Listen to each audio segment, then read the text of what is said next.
Now, Chris, I'm sorry. I know you sent me a picture about this earlier on DMs, and I'm sorry to bring this up, but I really want to talk about the 2001 Arnold Classic. So sorry. Can you tell us a bit about that, Chris? And then Ronnie can elaborate. Maybe send some questions to Ronnie. I never spoke to Ronnie about this stuff. This is groundbreaking conversation. 20 years later. Yeah. So the thing was, we did a strong 99. Mm-hmm. Ronnie won 98, 99. Still, strong, and I'm just like, okay. I just got into the top 3 for the first time, 99, right, Ronnie? Yeah. So that was cool, because we was all cool with each other. Like me and Ronnie, we used to go to, Dallas Cowboy football games together. I stayed at his house at, periodic and stuff. So we knew each other really well, and how well I knew Flex. So the top 3 was like really cool for us to battle that out that year. That was so cool, right? Yeah. So the next year was 2000. Okay, I'm gonna try to. This is gonna make my go. I'm gonna try to go for it. So I was looking good. I was on tour in Mexico, and I ended up having a seizure about 2 months out from the show. So I'm like, okay, should I back out of the show? But I was in great shape already. And I was trying to go for the title. I'm trying to go for the title. This is what it all boils down to. This. So when I was in Mexico, and for 2 weeks I was doing tours and seminars each day for the 2 weeks. And when that happened, I was in the hospital for like 5 days in Mexico, and I woke up and half my money was gone. And, I did a show every day for 12 days in a row. And I just had a seizure right at the last day. So then I just went to do a vacation in Cancun for a few days, just to I'm happy to be alive type of vacation. And the show was still 6 weeks to go for the show. So I'm like, okay, I was contemplating on just not doing it, thinking I need to just get my health together, make sure everything's okay. And so I ended up not doing it. So then I see Ronnie at the show. He was about, how much did you weigh that year? Like 280? At 2000? Yeah. You was the biggest you ever been. 260. 260? Okay. Yeah. It was going around that you was 280, so I didn't know. I was telling a different story all these years. So then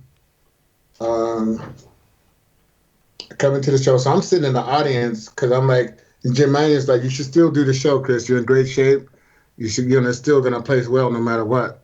And I would have been in the easily top 2 or 3 for sure. I was still in shape. I was sitting in the audience watching, and these guys are going against Ronnie. Ronnie's obviously the biggest guy at the time. And then,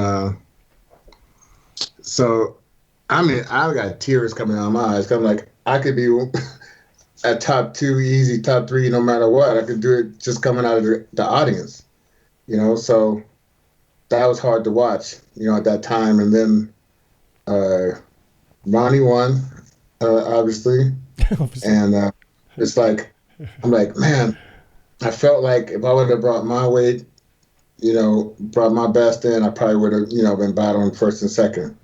So I was pissed. So then I'm like, okay, I'm going to do the Arnold Classic. That was 2001 coming up. So Ronnie was at the heaviest. I was working with Chad also at the time. And Chad was bringing in, the top 2, 3 guys, top 4 guys maybe, 4 out of 5 even, in the world at the time, each show. Yep. So I was like, okay, have Ronnie come in at 280. I'm going to come in at lighter. I'm going to come in at 245, 249, right? So I'm gonna take on Ronnie, right? We're going to go head to head. So then, I don't know, man. I don't know. I just think Chad kind of put the mojo on my ass. We never talked about this, but I think he brought you in tighter because he knew I was going to do the finesse. I was going to try to finesse you at the show. going to give you every cut in my body showing, and then you're going to try to get even bigger because you were saying, I'm going to get up another 20 pounds. I thought Ronnie could try to come in 300 pounds, right? So Ronnie, so what happened, man? You got to tell me what happened. Like, why did you lose? No, you came out 240. You came down to 240 some pounds, Ronnie. Yeah. Why? Same thing I weighed when I won the Olympia. Why all of a sudden? That was 3 months later. Yeah. After the Olympia, yeah, exactly. Yeah, so what happened, man? What happened with? No, I'm talking about the first Olympia in '98. No, I'm talking about. You talking about 2000 Olympia? When you came out in the class, you came in there guns a-blazing. Yeah. And I know for a fact you was trying to beat me. And I was trying to beat you. But what happened? Why'd you come in so much lighter, dog? We weighed the same, I think, at that time. I don't know. Chad never said nothing about you doing the show to me. Shit, I told Chad personally, dude. Chad knew. Yeah, you know, Chad don't talk. He don't talk to everybody about what everybody's doing, though. But all of a sudden, you 20 pounds lighter. Yeah. I'm like, motherfucker. I was like, what the hell? I said, Ronnie knew I needed this title. You knew I needed the title. You was already Mr. Olympia. Yeah. Well, you know why I came in so light? The reason why I came in so light because I started dieting right after I did the Olympia.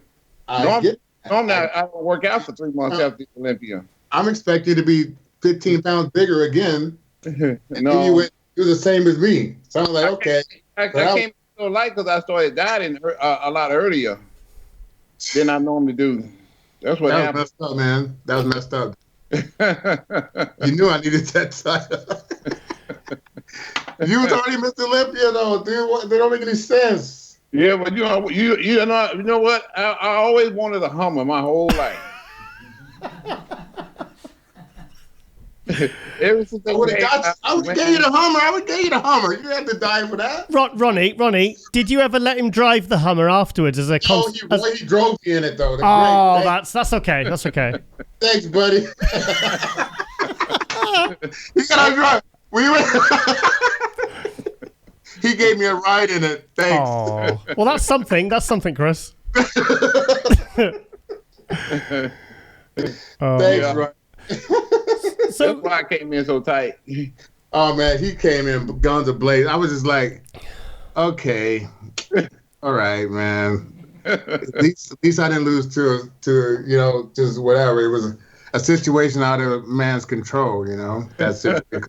Chris, that was the one. That was to me. That was probably the best look he ever had, in my opinion. I was getting bigger.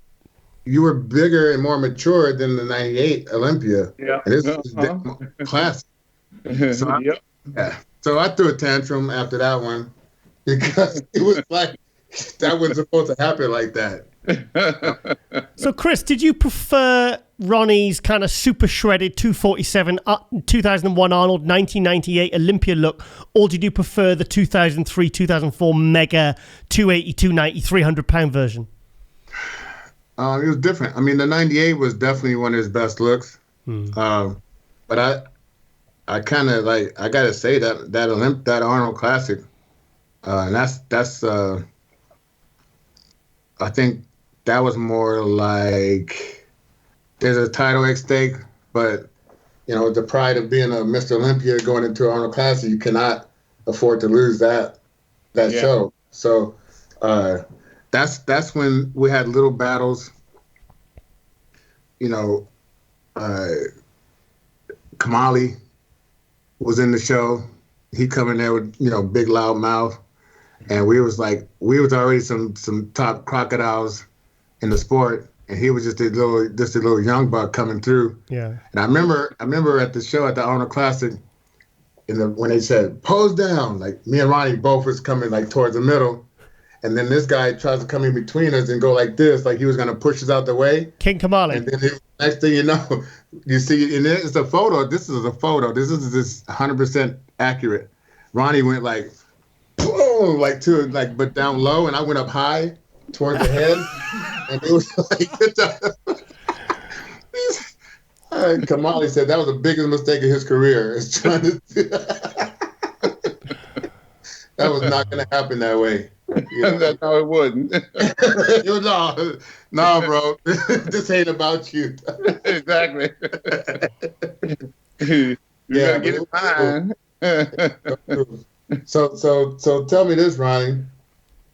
Since we're talking, after that show, because I was used to doing the Ironmans and the Arnold Classics each year. I was doing every year. I was doing it, but you wasn't doing that. No. So what happened between that show and the Olympia? Because that was probably your worst look at the Olympia, in my opinion. Then I thought you had you on the ropes, but I had you on the ropes, and then I was digging at the ribs. But then, my mind was not where it should have been. I was totally stressed out and totally not in a good place to be competing at that time in my personal life. And I had to do it though. So I felt like that was my chance to come in at my best. And, Kevin actually placed in front of me and in between me and him, Ronnie, but I thought I could have beat Kevin in that show. But I wasn't at my best, so I couldn't.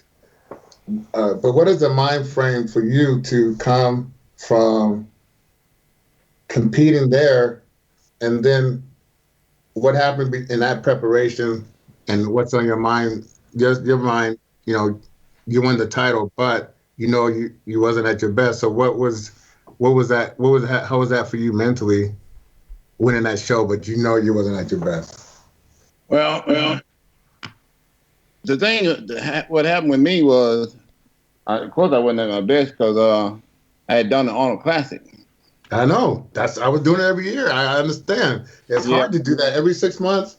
Dude, people don't understand, but people say, Chris, you was partying. That's why you didn't win.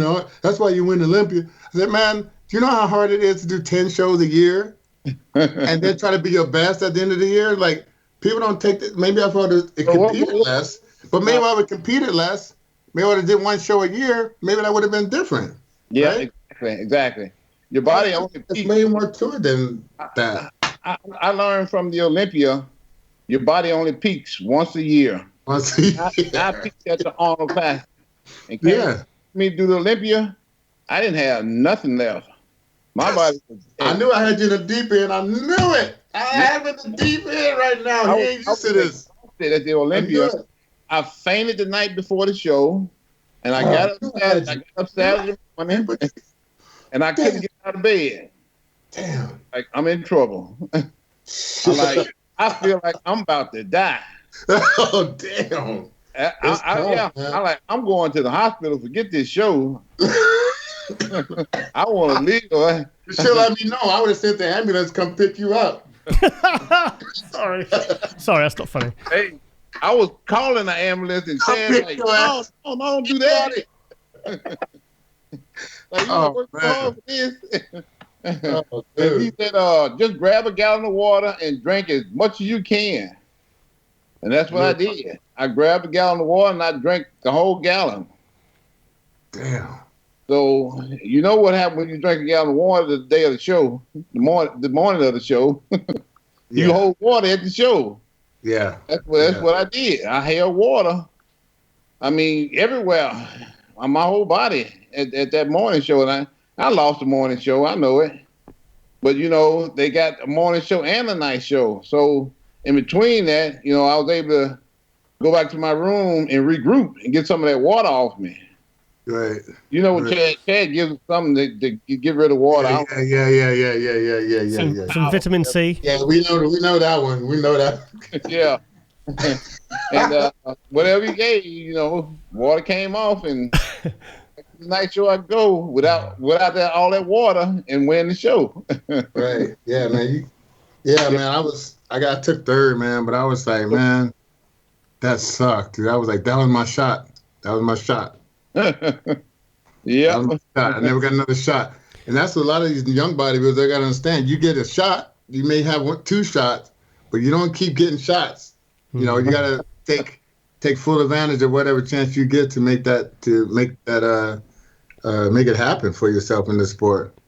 Yep. Never got another shot after that. Well, I saw you chase Ronnie very hard on the 2004 British Grand Prix. That was when, because it was clear that you and Ronnie were 1 and 2. Yeah, for sure. But Ronnie was Ronnie was 300 pounds on stage with shredded glutes, so tough. Yeah, Tough luck on that one. That's the one thing, man. When we turn around, that's when that's when I was probably gonna lose, and I'd have to be well ahead before we get to that point. And, so. But yeah, it's a determinant factor. It had nothing to do with myself not being a good bodybuilder, but I mean, he was just, extraordinary, not normal. It's hard to do this sport when you got to compete more than one show a year. Yeah, for sure. And I was doing that every year. But my sponsors was asking me, if you qualify, Chris, I want you in the show. If you qualify with the show, So I was always, in the shows, and it didn't make no sense. You're in shape to do those 2 or 3 or 4 or 5 on the tour, so it always added up to, I think I did 12 shows in 1 year even.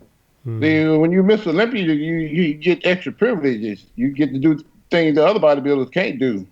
Like, you don't have to do all those shows. So that's why you bring your best every single year. There was some times I went and talked to Joe, and I was like, Joe, but I'm getting ready for Olympia. I can't be doing no appearances, Because a couple times they had me doing guest posing like 8 weeks out from the show. I'm like, dude, I can't win the Olympia doing no guest posing, no 8 weeks out from the Olympia. He's like, oh, okay, no problem. Dang. Yeah, I didn't have that. I didn't have that luxury, man. I'm just sitting at home chilling, getting ready for the show. Yeah. Damn. That's something that makes a big difference in everything. Keeping it at that look, and and plus, I was having fun when I wasn't on stage. I'm having fun. I'm competing. I'm training and stuff, but all that together, that's gonna keep you from being your absolute best, especially when you compete so many times. Exactly. Yeah, but it was cool, man. It was cool competing against you, Ronnie, man. It was, just to see you rise up from someone that was basically trying to hide themselves on stage when they was young, and then to see him coming into his own coming out with the kings, with the throne, with the king hat. It was a history, and I was right there, and that was my homie, and I was proud of him and happy to compete against him too. So. Even though he won those Olympias like that, it's like, a part of me, I feel it the same, It was cool. Chris, do you think that you brought out the best in each other as competitors? Oh, we all did. Yeah, because, we didn't want to lose to each other. It's almost a pride thing also. And to be so close to each other, those top guys were basically close. We knew each other very well. Yeah. And we knew what made each other tick. And it's just different, like, because back then, like, I knew I couldn't say something about Ronnie and think he's not gonna come bring his best. Yeah. So everyone's kind of careful with what you talked about or said, Yeah. Because you're gonna get the best out of that guy when they come, and you don't want that. For sure. Okay, guys. Well, I think this has been absolutely amazing. It's been fantastic hearing these stories and hearing that kind of competitive spirit between you two, but also the friendship that bonded you and all the other guys, the very, very special bodybuilders of the 1990s. So, Chris Cormier, thank you for taking the time for coming on Nothing But A Podcast. And, of course, to Ronnie Coleman, it's your show. So, thank you as ever. So, yeah, buddy. Yeah, buddy. Yeah. Okay, drop the mic, guys. It's done. About